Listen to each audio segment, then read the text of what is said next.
Subscribe now and press the bell icon. Never miss an update. नमस्कार साथियों, test शुरू करने से पहले मैं बताना चाहूँगा साइकोलॉजी का इस टेस्ट के बाद में सुबह 8 बजे श्री मोहन लाल जी सर आपके एसएसटी का टेस्ट लेने वाले हैं। तो वो यूँ मत सोचना कि लेवल सेकंड वालों के लिए है, वो लेवल फर्स्ट वालों के लिए भी बहुत उपयोगी है, क्योंकि उसमें कॉमन टॉपिक लिए हैं जो एसएसटी के भी लिए भी है और जो लेवल फर्स्ट वाले हैं उनके लिए भी है। तो ये टेस्ट 50 प्रश्नों का रहेगा सामाजिक बुराइयों से संबंधित। जो आपकी इकाई फर्स्ट है इस टेस्ट से बहुत ज़्यादा कवर होने वाली है लेवल फर्स्ट वालों की। तो मित्रों, एसएसटी वाले भी इसको देखें, लेवल फर्स्ट वाले भी इसको जरूर देखें। 50 प्रश्न हैं, बहुत ही शानदार क्लास है। बिल्कुल 50 प्रश्न आपके लगभग 35 मिनट में 50 प्रश्न हो गए हैं। तो जरूर से जरूर इस टेस्ट को जरूर देखना सुबह 8 बजे। चलिए शुरू करते हैं टेस्ट को। नमस्कार मित्रों, स्वागत करता हूं सभी का इस यूट्यूब चैनल पर जिसका नाम है स्टडी विद पीएन लोधा। साथियों, साइकोलॉजी का संपूर्ण सिलेबस से टेस्ट नंबर 10 है। और मित्रों, आप यकीन मानिए कि यहाँ पर इस टेस्ट में 30 प्रश्न जो आपको मिलने वाले हैं उनमें से कम 12 से 15 प्रश्न आपको बिल्कुल नए मिलेंगे, बिल्कुल टिपिकल मिलेंगे। तो बहुत सारा नया ज्ञान आपको इस टेस्ट में से मिलने वाला है अगर वीडियो को पूरा देखते हो तो। ज़्यादा से ज़्यादा वीडियो 15 से 20 मिनट के बीच में रहेगा। तो एक चीज़ का विशेष ध्यान रखें कि वीडियो को पूरा नहीं देखें तो प्रश्नों को तो ज़रूर पूरा देख लें, क्योंकि आने वाले समय में एक एक प्रश्न आपके लिए बहुत इम्पोर्टेंट है। अदर स्टेट की जो टेस्ट एग्ज़ाम हुए हैं वहाँ से भी मैं प्रश्न लेता रहता हूँ। तो मित्रों, शुरू करते हैं वीडियो को। पहला प्रश्न है, कक्षा में छात्रों की रुचि बनाए रखने के लिए एक शिक्षक को करना चाहिए शामपट का प्रयोग करना, चर्चा करना, कहानी कहना, प्रश्न करना। तो मित्रों, इसका सही आंसर बताइए। साथियों, राइट आंसर है, अगर आप कहानी कहना लगा रहे हो तो गलत है, चर्चा करना गलत है, शामपट का प्रयोग करना गलत है, बजाय किसके? प्रश्न करने के। अगर ये विकल्प यहाँ नहीं रहता तो फिर दूसरे विकल्पों पर अपने विचार करते। लेकिन सबसे ज़्यादा छात्रों की जो रुचि बनाए रखना है अगर आपको, तो सबसे बेस्ट विकल्प आपके लिए रहेगा प्रश्न करना। आप उनसे प्रश्न करोगे, वो उसका जवाब देंगे, वो सक्रिय रहेंगे, तो रुचि अपने आप बनी रहेगी। कहानी कहने में ज़रूरी नहीं है कि रुचि बने या नहीं बने, हो सकता है कई बालकों को नींद ही आ जाए कहानी सुनते सुनते। तो मित्रों, इस प्रकार से। और अगर आप प्रश्न करोगे तो कोई बालक सो नहीं सकता है उस क्लास में, किसी बालक का ध्यान बाहर नहीं जा सकता उस क्लास से। तो इसलिए मित्रों, इसका चौथा विकल्प सही है। प्रश्न नंबर 2 देखेंगे, सीखना एक तरह व्यवहार का संशोधन है, बचाव है, विस्तार है या प्रसार है? मित्रों, इसका राइट आंसर है, सीखना एक तरह व्यवहार का संशोधन है। कैसे? आपने एक परिभाषा अगर पढ़ी है तो मैंने अधिगम में उसको लिखाया होगा कि व्यवहार के कारण व्यवहार में परिवर्तन ही अधिगम है। तो यहाँ पर व्यवहार के कारण व्यवहार में परिवर्तन ही अधिगम बताया जा रहा है। तो परिवर्तन को ही क्या कहा जाता है? संशोधन कहा जाता है। इसलिए इसका प्रथम विकल्प ही 100% सही है कि सीखना एक तरह व्यवहार का संशोधन है। प्रश्न नंबर 3 देखेंगे। तीसरा प्रश्न है मित्रों, निम्न में से कौन सा फ्लेंडर की अंतःक्रिया विश्लेषण प्रणाली से संबंधित नहीं है? शिक्षक कथन, छात्र कथन, अभिभावक कथन, मौन कथन। तो मित्रों, राइट आंसर बताइए, जो फ्लेंडर की अंतःक्रिया विश्लेषण प्रणाली है उससे संबंधित कौन नहीं है? मित्रों, फ्लेंडर की अंतःक्रिया विश्लेषण प्रणाली में 3 चीजें होती है। शिक्षक कथन होता है, छात्र कथन होता है, मौन कथन होता है, लेकिन उसमें अभिभावक कथन नहीं होता है। अतः इसका तीसरा विकल्प सही रहेगा। प्रश्न नंबर 4 देखेंगे, निम्न में से कौन सी कक्षा शिक्षण में जनतांत्रिक शिक्षण नीति नहीं है? अन्वेषण, व्याख्यान, योजना और मस्तिष्क उद्वेलन। तो कौन सी जनतांत्रिक शिक्षण नीति नहीं है? मित्रों, इसका राइट आंसर है दूसरा विकल्प। जो व्याख्यान विधि होती है इसमें क्या होता है, सिर्फ अध्यापक ही सक्रिय रहता है और छात्र चुपचाप बैठे सुनते रहते हैं। तो फिर ये जनतांत्रिक या लोकतांत्रिक शिक्षण नीति नहीं कही जा सकती, क्योंकि इसमें छात्र सक्रिय नहीं रहते हैं, इसलिए इसका दूसरा विकल्प सही है। प्रश्न नंबर 5 देखेंगे। 5वां प्रश्न है मित्रों, छात्रों में सही व्यवहार के प्रशिक्षण हेतु सर्वाधिक महत्वपूर्ण क्या है?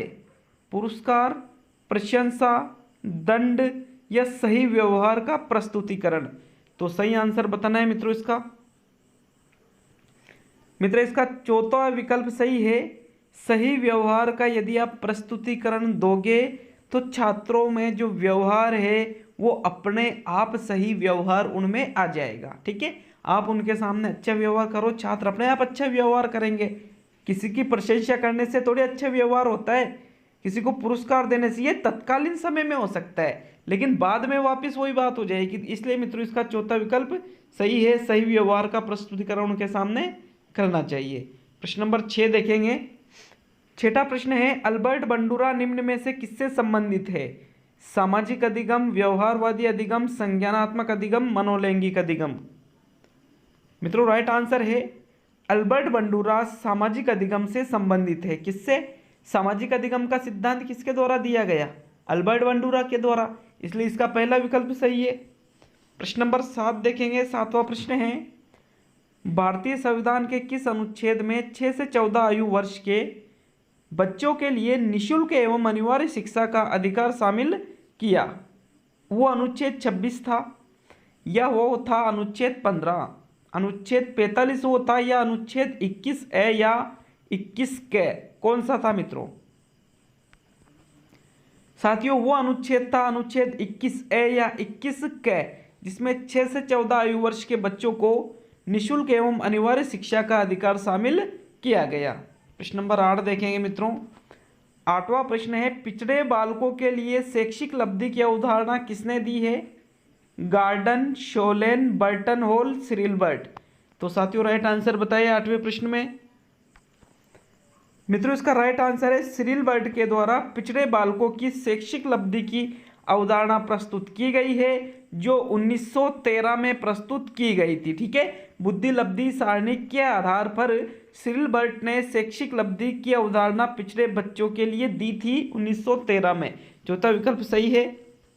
प्रश्न नंबर 9 देखेंगे मित्रों। 9वां प्रश्न है, पूर्व अनुभव के आधार पर संवेदना को अर्थ प्रदान करना कहलाता है? संवेदना, प्रत्यक्ष ज्ञान, अभिप्रेरणा, कल्पना? मित्रों पूर्व अनुभव के आधार पर संवेदना को यदि अर्थ प्रदान किया जाता है तो उसको कहा जाता है प्रत्यक्ष ज्ञान। क्या कहा जाता है उसे? प्रत्यक्ष ज्ञान के नाम से जाना जाता है। अतः मित्रों इसका दूसरा विकल्प सही रहेगा। प्रश्न नंबर 10 देखेंगे। 10वां प्रश्न है, मूल प्रवृत्ति की एक विशेषता है जो पाई जाती है? केवल मनुष्यों में पाई जाती है, केवल बिल्लियों में पाई जाती है, सभी प्राणियों में, तथा यह जन्मजात व प्राकृतिक होती है, और यह केवल कलाकारों में पाई जाती है? तो साथियों इसका राइट आंसर है सभी प्राणियों में तथा यह जन्मजात व प्राकृतिक होती है। मूल प्रवृत्ति सभी में पाई जाती है, कोई सभी प्राणियों जिसमें जीव है, सजीव है जो, उसमें मूल प्रवृत्ति पाई जाती है, और यह जन्मजात होती है। कैसी होती है? ये प्राकृतिक। तीसरा विकल्प सही है साथियों। मित्रों 11वां प्रश्न देखेंगे। 11वां प्रश्न है, आगमनात्मक तर्क के स्तरों में कौन सा शामिल नहीं है?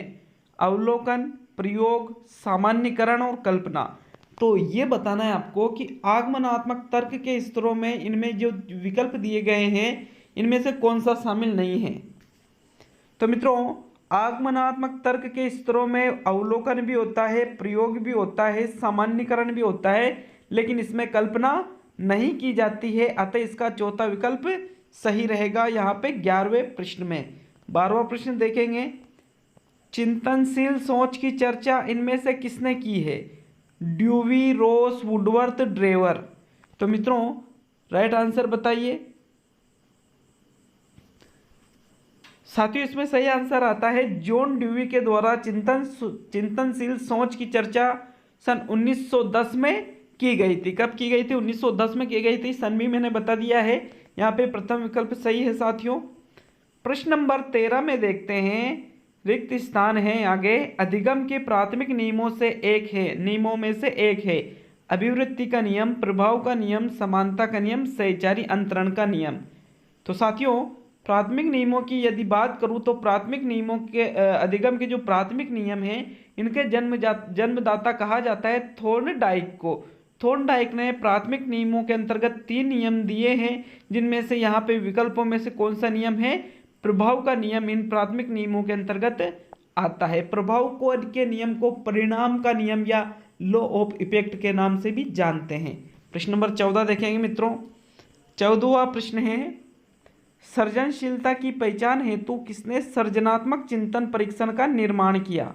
मेरीफील्ड, टोरेंस, कोलम्बस और केंट। तो मित्रों सृजनशील बालकों की पहचान हेतु सृजनात्मक चिंतन परीक्षण को बनाने वाले कौन थे? मित्रों यहां पर राइट आंसर है टोरेंस के द्वारा सृजनात्मक चिंतन परीक्षण बनाया गया था और यह परीक्षण इन्होंने सन 1971 में बनाया था। मित्रों यहाँ पे दूसरा विकल्प सही रहेगा। प्रश्न नंबर 15 देखेंगे। 15वां प्रश्न है, मिरर ड्राइंग परीक्षण निम्न में से किसके मापन हेतु प्रयुक्त होता है? व्यक्तित्व, बुद्धि, अधिगम और नैतिकता। मित्रों इसका राइट आंसर है मिरर ड्राइंग परीक्षण अधिगम के मापन हेतु प्रयुक्त किया जाता है। किसके? अधिगम या सीखना या लर्निंग, आप जो भी इसको कहो कह सकते हो, इसके मापन हेतु ही मिरर ड्राइंग परीक्षण प्रयुक्त किया जाता है। नेक्स्ट 16वां प्रश्न देखेंगे साथियों। शिक्षक द्वारा कक्षा में डांट पड़ने पर यदि छात्र घर आकर अपनी छोटी बहन पर गुस्सा करता है तो यह किसका उदाहरण है? विस्थापन, उदात्तीकरण, रूपांतर और प्रतिक्रिया निर्माण। साथियों इसका राइट आंसर है विस्थापन। इसको कहा जाएगा कि यदि अपना गुस्सा अपने किसी दूसरे पर निकाल देते हैं उस दूसरी स्थिति में, ठीक है, जैसे कोई छात्र है उसको अध्यापक ने डांट दिया और उसको गुस्सा आ रहा है, लेकिन वहाँ क्या अध्यापक से लड़ेगा? क्या वो घर पे आया, घर पे आकर उसकी छोटी बहन के ऊपर सारा गुस्सा निकाल दिया, तो इसको ही कहा जाता है विस्थापन। मतलब एक शक्तिशाली व्यक्ति द्वारा अपने से कमजोर के ऊपर गुस्सा निकालना विस्थापन कहलाता है। मित्रों प्रथम विकल्प सही है। प्रश्न नंबर 17 है, आधार आयु निम्न में से किसके मापन से संबंधित है? रुचि, व्यक्तित्व, बुद्धि, अवधान। मित्रों राइट आंसर बताइए। साथियों आपने बेसल वर्ष का नाम सुना होगा। आधार आयु निम्न यहाँ पर बुद्धि के मापन से संबंधित है। आधार आयु का मतलब क्या होता है? जो बालक होता है एक परीक्षण में जितने उच्चतम आयु वर्ग के प्रश्नों को हल कर लेता है वो ही कहलाती है आधार आयु। यहाँ पर तीसरा विकल्प सही है, बुद्धि के मापन से ये संबंधित है। प्रश्न नंबर 18 में देखेंगे, लक्ष्य निर्देशित व्यवहार में बाधा आना कहलाता है तनाव, कुंठा, संवेग, आक्रामकता। मित्रों लक्ष्य निर्देशित व्यवहार में यदि बाधा आ जाती है तो उसको कुंठा कहा जाता है। क्या कहा जाता है? कुंठा। जैसे मान लीजिए आपने जो सोच रखा है यदि वो आपको प्राप्त नहीं होती है, वो चीज उसमें बाधा आ जाती है तो उसको ही कुंठा के नाम से जाना जाता है। आप बार बार कंपटीशन एग्जाम की तैयारी करते हो लेकिन आपका नंबर नहीं आता है तो फिर वहां पर कुंठा का जन्म होता है। मित्रों यहाँ दूसरा विकल्प सही है। प्रश्न नंबर 19 देखेंगे, TAT द्वारा बनाया गया था। किसके द्वारा बनाया गया था? रोर्शा, आल्पोर्ट, मेस्लो और मॉर्गन व मुरे। तो मित्रों जो टेट परीक्षण है व्यक्तित्व मापन का, जो अभी मैं पढ़ाने वाला हूं मनोविज्ञान की क्लास में, तो वो किसके द्वारा बनाया गया था? साथियों इसका राइट आंसर है चौथा विकल्प, मॉर्गन व मुरे के द्वारा टेट परीक्षण बनाया गया था। एक बात और वापिस दोहराना चाहूंगा मित्रों, आज सुबह 8 बजे SST की जो क्लास आएगी उसमें SS लेवल 2 के लिए वो क्लास है, लेकिन साथियों वो लेवल फर्स्ट के लिए भी बहुत ज़्यादा उपयोगी क्लास है क्योंकि उसमें सामाजिक बुराइयों से संबंधित प्रश्न हैं सारे। तो सामाजिक बुराइयां टोटल लेवल 1 में भी होती है और इनमें से 100% क्वेश्चन जरूर आता है। 50 प्रश्न रहेंगे। श्री मोहनलाल जी सर उस टेस्ट को आपके सामने लाने वाले हैं, तो आपसे निवेदन है लेवल फर्स्ट वाले भी और लेवल सेकंड वाले भी उस टेस्ट को जरूर देखें। लेवल सेकंड के लिए भी उपयोगी है और लेवल फर्स्ट के लिए भी वो टेस्ट उपयोगी है। नेक्स्ट 20वां प्रश्न देखेंगे मित्रों। 20वां प्रश्न है, सीखने में पलायन आधारित है सकारात्मक पुनर्बलन, नकारात्मक पुनर्बलन, विलंबित पुनर्बलन और पुनर्बलन की निष्क्रियता।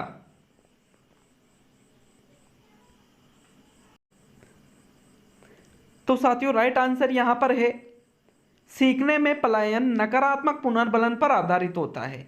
जैसे आप किसी बच्चे को कोई बच्चा स्कूल आता है, उसको कोई चीज़ आती नहीं है, आप उससे पूछते हो, आप उसको डंडे से मारते हो, दूसरे दिन वो स्कूल नहीं आता है, पलायन कर गया वो वहाँ से, कह रहे यार वहाँ तो मारते हैं, या फिर वो कभी भी स्कूल ही नहीं आता है। तो इसलिए इसको नकारात्मक पुनर्बलन पर आधारित माना गया है, सीखने में पलायन। नेक्स्ट 21वां प्रश्न देखेंगे साथियों। जब व्यक्ति का एक परिस्थिति का अधिगम दूसरी परिस्थिति में उसके सीखने तथा निष्पादन को प्रभावित करता है तो उसे कहते हैं चिंतन, स्मृति, अधिगम, अंतरण और बौद्धिक विकास। तो साथियों बहुत ही इजीली प्रश्न है कि व्यक्ति का एक परिस्थिति का अधिगम दूसरी परिस्थिति में सीखने में निष्पादन को प्रभावित कर रहा है, तो इसको ही कहा जाता है अधिगम अंतरण या अधिगम स्थानांतरण के नाम से भी इसको जाना जाता है। मित्रों ये नकारात्मक भी हो सकता है, सकारात्मक भी हो सकता है और शून्य भी हो सकता है। नेक्स्ट 22वां प्रश्न में देखेंगे। मनोग्रसित बाध्यता विकृति एक मनोविच्छेदी विकृति है, समायोजन विकृति है, चिंता विकृति है या काय प्रारूप विकृति है। तो साथियों इसका सही आंसर है मनोग्रसित बाध्यता एक चिंता विकृति है। कैसी विकृति है? चिंता विकृति। ये क्या होती है मैं बताता हूं, अच्छी तरह से समझ लो इस चीज को कि कई बार क्या होता है, कोई व्यक्ति होता है, अब उसके दिमाग में कोई शंका बैठ गई, जैसे कहीं पे जा रहा है, अब उसको ऐसी जगह पे जा रहा है जहां उसने सोचना है कि अरे यार यहाँ तो भूत रहता है। अब यहाँ पर भले उसको पता है कि भूत नाम की कोई चीज होती नहीं है, लेकिन उसको दिमाग में एक आ गया कि हाँ यहाँ पर भूत रहता है, किसी ने बता रखा था कि यहाँ पर भूत रहता है। अब वहां पर होगा क्या, भले वो उस चीज को बार बार निकालने की कोशिश करेगा, लेकिन वो चीज बार बार जानबूझकर उसके दिमाग में आती जाती है। तो इसको ही कहा जाता है मनोग्रसित बाध्यता, जो एक चिंता विकृति है। प्रश्न नंबर 23 में देखेंगे मित्रों। 23वां प्रश्न है अहम निर्देशित होता है सुख के सिद्धांत द्वारा, वास्तविकता के सिद्धांत द्वारा, आदर्शवादी सिद्धांत द्वारा और सामान्य सिद्धांत द्वारा। तो मित्रों अहम वास्तविकता के सिद्धांत पर आधारित होता है, इदम सुख के सिद्धांत पर आधारित होता है, परम अहम आदर्शवादी सिद्धांत पर द्वारा निर्देशित होता है। तो मित्रों यहाँ दूसरा विकल्प सही है आपका। तो अहम की पूछ रहा है ईगो के बारे में। प्रश्न नंबर 24 देखेंगे। 24वां प्रश्न है इरोस शब्द संबंधित है जीवन मूल प्रवृत्ति से, मृत्यु मूल प्रवृत्ति से, भय मूल प्रवृत्ति से और प्राकृतिक मूल प्रवृत्ति से। तो मित्रों सिगमंड फ्रायड ने दो प्रकार की मूल प्रवृत्तियां बताई है, इरोस और थेनाटोस। जो इरोस मूल प्रवृत्ति है वो जीवन मूल प्रवृत्ति से संबंध होता है, और जो थेनाटोस मूल प्रवृत्ति है वो मृत्यु मूल प्रवृत्ति से संबंधित होती है। तो यहाँ इरोस पूछा है तो प्रथम विकल्प सही है। प्रश्न नंबर 25 देखेंगे। निम्न में से किसको सीखने का इनसाइट सिद्धांत, निम्न में से कौन सीखने के इनसाइट सिद्धांत से संबंधित है? Pavlov, Skinner, Thorndike, Kohler. मित्रों बड़ा इजी प्रश्न है, यहाँ पे चौथा विकल्प सही है। इनसाइट सिद्धांत का मतलब क्या हुआ? अंतर्दृष्टि का सिद्धांत। यहाँ पे मैंने अंग्रेजी में नाम लिख दिया, बहुत इजी प्रश्न था, बस थोड़ा घुमाया था उसको। तो यहाँ चौथा विकल्प सही है मित्रों। कोहलर जो गेस्टाल्टवादी है वही इनसाइट सिद्धांत के प्रवर्तक है और संबंधित है उनसे, कोहलर, कोपका और वर्दीमल। नेक्स्ट 26वां प्रश्न देखेंगे। अभिप्रेरणा का प्रत्याशा सिद्धांत किसके द्वारा प्रस्तुत किया गया? मेस्लो, हर्जबर्ग, क्विटर, रूम और स्किनर। तो मित्रों राइट आंसर बताइए। मित्रों इसका राइट आंसर है अभिप्रेरणा का प्रत्याशा सिद्धांत क्विटर, रूम के द्वारा प्रस्तुत किया गया। मेस्लो के द्वारा अभिप्रेरणा का आवश्यकता का पदानुक्रमक सिद्धांत प्रस्तुत किया गया था। हर्जबर्ग द्वारा कारक का सिद्धांत प्रस्तुत किया गया था। स्किनर द्वारा क्रिया प्रसूत अनुबंधन का सिद्धांत अभिप्रेरणा के संदर्भ में प्रस्तुत किया गया था।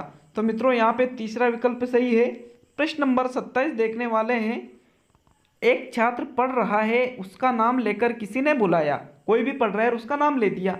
निम्न में से किस संवेदना द्वारा वह अपनी अनुक्रिया को प्रकट करेगा? स्पर्श संवेदना, ध्वनि संवेदना, दृष्टि संवेदना, प्रत्यक्षण संवेदना। तो मित्रों इसका राइट आंसर है ध्वनि संवेदना द्वारा वह अपनी अनुक्रिया को प्रकट करेगा। जैसे एक बालक है जिसका नाम है राम, अब उसकी मम्मी कहती है कि राम खाना खा ले, तो कहता है आया। तो इस प्रकार से तो ध्वनि संवेदना, यहाँ पर दूसरा विकल्प सही है साथियों।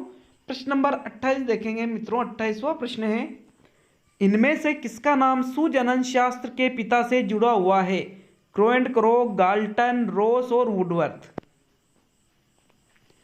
मित्रों, सुजनन शास्त्र के पिता का नाम फ्रांसिस गाल्टन से जुड़ा हुआ है। ठीक है, सुजनन शास्त्र के पिता किसको कहा जाता है? फ्रांसिस गाल्टन को कहा जाता है, जो व्यक्तिगत विभिन्नता के भी जनक है। मित्रों, 29वां प्रश्न देखेंगे, एक बालक जो साइकिल चलाना जानता है वह मोटरसाइकिल चलाना जल्दी सीख जाता है। यह उदाहरण है क्षैतिज अधिगम अंतरण का, ऊर्ध्व अधिगम अंतरण का, द्विपार्श्विक अधिगम अंतरण का, या इनमें से कोई नहीं। तो मित्रों, इसका राइट आंसर है ऊर्ध्व अधिगम अंतरण का यह उदाहरण है। देखिए, ऊर्ध्व अधिगम अंतरण में क्या होता है कि आपका जो पूर्व ज्ञान है उससे संबंधित ज्ञान यदि आप सीखना चाहते हो तो वो जो पूर्व ज्ञान है उससे संबंधित ज्ञान में सहायता प्रदान करता है, उसको ही कहा जाता है ऊर्ध्व अधिगम अंतरण। और आज का अंतिम प्रश्न है मित्रों। अंतिम प्रश्न दिखाने से पहले मैं आपको एक बात बोलना चाहूँगा, वीडियो को लाइक करना यार अगर अच्छा लगता है तो, और चैनल पर नए तो सब्सक्राइब भी कर देना, शेयर कर देना वीडियो को। अच्छा लगता है तो कमेंट करके जाना, कमेंट बॉक्स में जितने प्रश्न सही हुए हैं, और ये भी बताना कि पेपर आपको कैसा लगा। मित्रों, 30वां प्रश्न है, गोलमैन निम्न में से किससे संबंधित है? सामाजिक बुद्धि से, संवेगात्मक बुद्धि से, आध्यात्मिक बुद्धि से और सामान्य बुद्धि से। तो यहाँ पे 30वें प्रश्न में राइट आंसर है मित्रों दूसरा विकल्प, डेनियल गोलमैन संवेगात्मक बुद्धि से संबंधित है। मैं वापस कह रहा हूँ, सुबह 8 बजे आप बिल्कुल उस क्लास को लाइव देखना। श्री मोहन लाल जी सर की जो क्लास है, लेवल 1 के लिए भी, लेवल 2 के लिए भी। लेवल 2 के लिए एसएसटी वालों के लिए उपयोगी, लेवल 1 के लिए पर्यावरण के लिए बहुत ही उपयोगी टेस्ट है। तो मित्रों, उसको जरूर करना सुबह 8 बजे। और ये कैसी लगी क्लास ये भी बता कर जाना। मिलते हैं बहुत जल्द अगले वीडियो में।